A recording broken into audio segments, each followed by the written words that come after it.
If it's a sense of relief, finally, like, what's been your process the whole week, not knowing who you're playing, finally find out?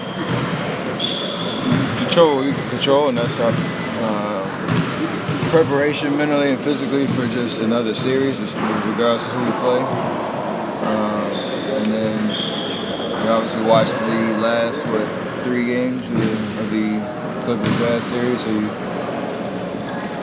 pick up certain tendencies of either team while you're watching, and then as Game 7 unfolds, you got to get a sense of who you're going to play and get your mind wrapped around the challenges that they present and be ready to go tomorrow. Any concerns about the long layoff back in the groove? No, we've had it before. I think 2 years ago against New Orleans, or after the New Orleans series, we had a 7-day break and came out and won Game 1. So we've done a good job of pacing ourselves with practice and stuff this week so we can get rest, get healthy, and stay sharp at the same time. And the adrenaline rush, getting back out on the floor, will kick in right away. So it'll be a lot of fun.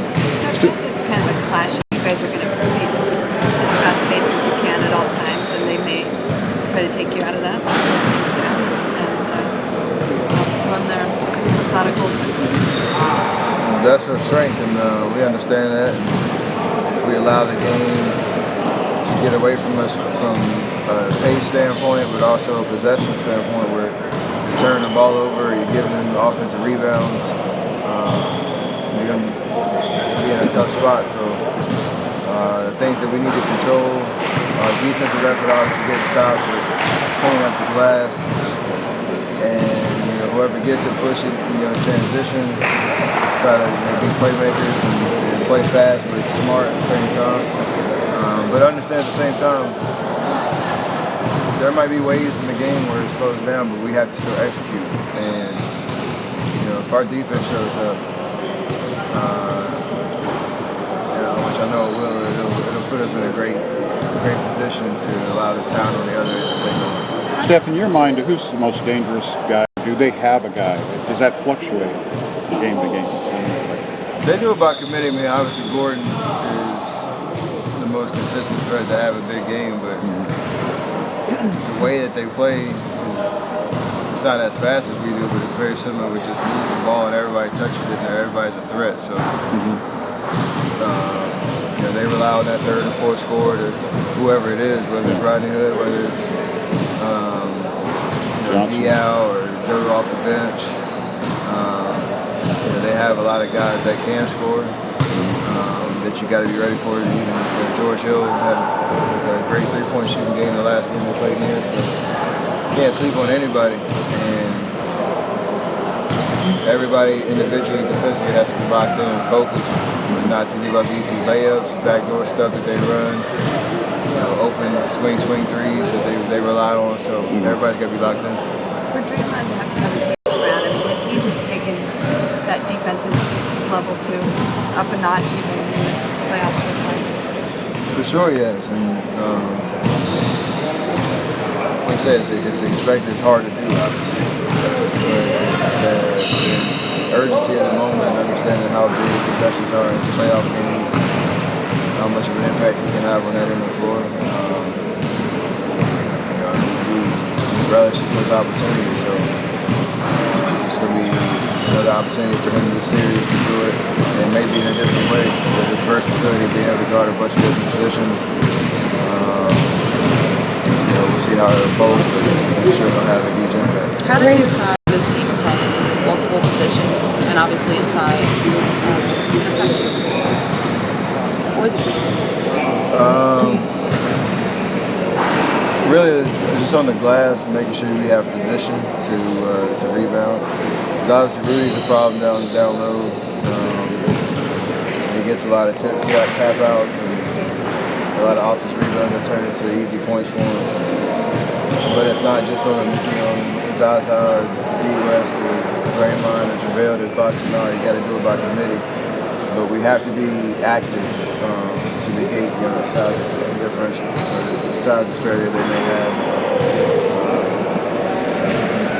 It's got to be physical, really. That's what playoff basketball is all about, and it's even more of an importance this series. What is happening? When the shot goes up, just get to the spots that a rebound is likely to go to. So you can't hang out on the three-point line. You can't watch. Your feet always have to be moving. To try to anticipate where the rebound might go, or where one of those guys might be going body-wise, and just try to knock them off the line and let somebody else get the rebound too. So if we're standing and watching, we're going to be in trouble.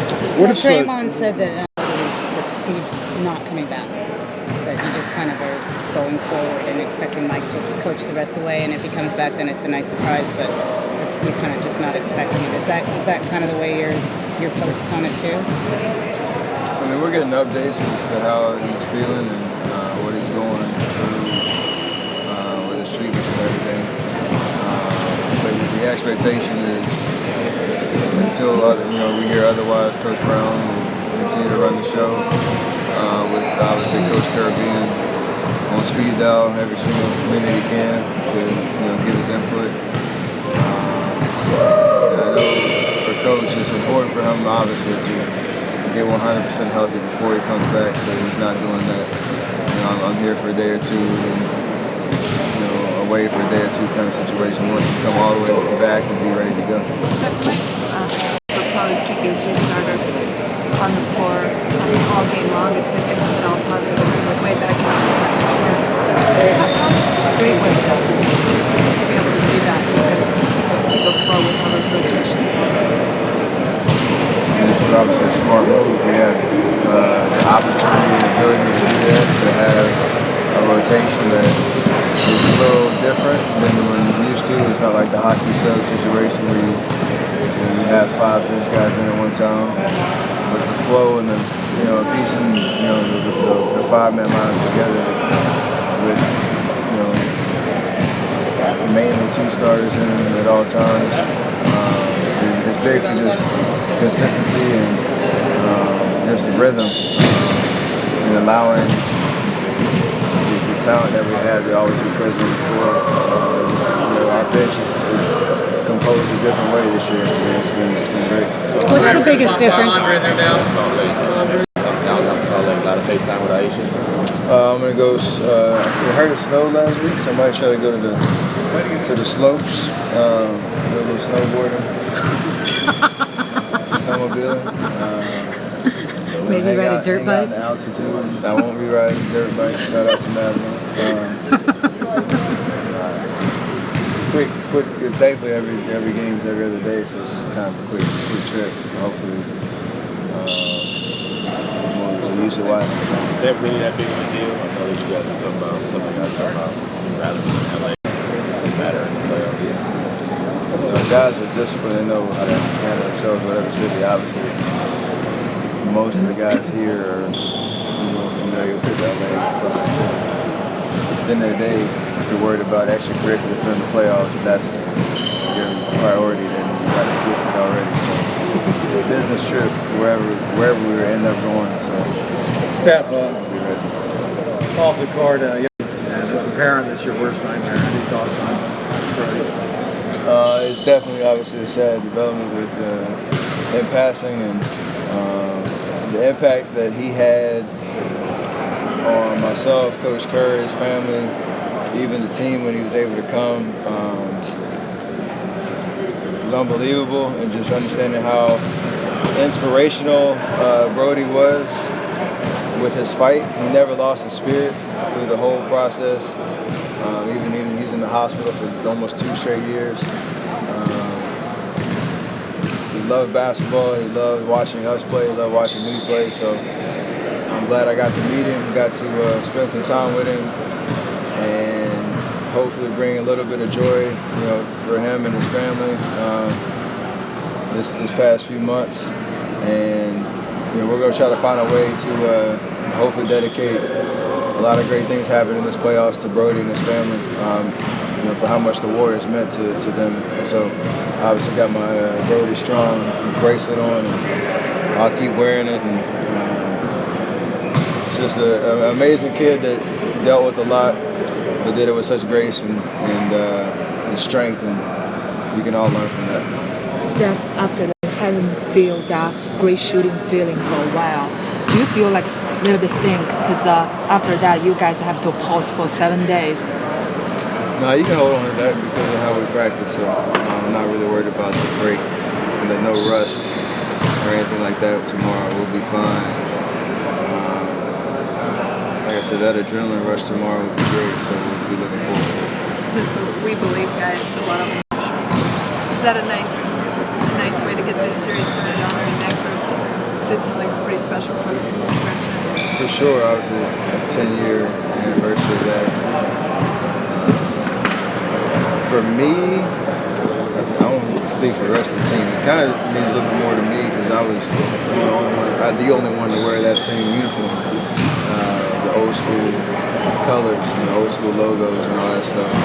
When I first got here, that's what everybody talked about was y'all do what the We Believe team did and whatnot. So it'll be special. Obviously, having Matt back on the squad is kind of crazy. But Stag, BD, Monte, Petrus, Jason Richardson, the whole crew. I don't know. The cool thing would be if Andres Biedrins could get back. That's my goal. I don't think he's I don't think he's gonna make it back from Latvia. That would be special. But shout out to him because he had a huge impact on that team too. So it means a lot. Meant a lot for the Bay Area, obviously, and to honor him during the playoff, another playoff game, coincidentally against the Jazz. We'll hopefully give them some rectify that situation that they ended up with. We believe so. Kevin said the other day how much he loves Draymond's trash talking. Up with so much of that he loves it. He appreciates it, and it fuels all of you. I mean, does Draymond take it just to the right level? Yeah, it's all on the court. Yeah. It doesn't get personal talking about people's families and all that nonsense. It's just man to man on the court.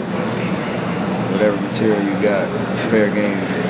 I'm not a huge trash talker, obviously, but I love that kind of chatter and getting in that vibe. If somebody starts talking to me, it gets me going.